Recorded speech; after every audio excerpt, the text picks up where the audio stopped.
The Vikings were proud of their ships, and artists made sure that the impression was lost on none.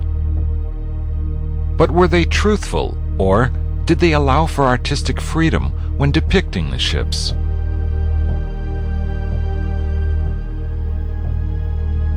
Modern boat builders and maritime archaeologists have been puzzled for a long time over the depicted rigs of the Viking ships.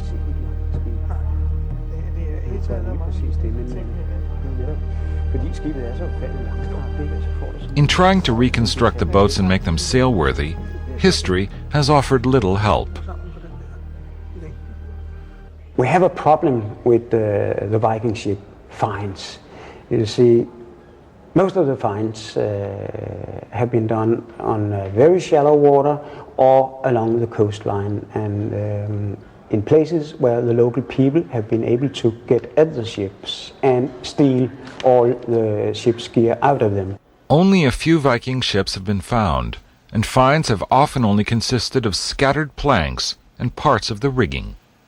By carefully piecing together the remains, Ole Krumlin Pedersen and his colleagues can draw the conclusion that the Viking ship fleet was surprisingly diverse.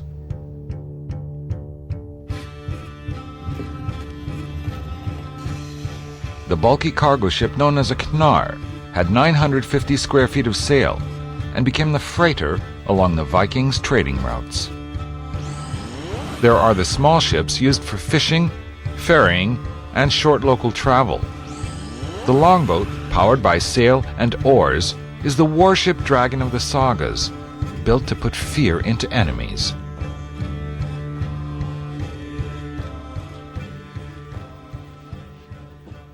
I'm personally very much attracted by the combination of aesthetics and functionality, and this is the supreme expression of that. And the Danish scientists were lucky to find several sunken Viking ships. The 5 Viking ships from Skuldelev are extraordinary in the sense that here we have 5 different types of ships from the late Viking Age, from the 11th century, representing 5 different types of ships and different origins. 1 ship from Ireland, 2 from Western Norway, and 2 from Denmark.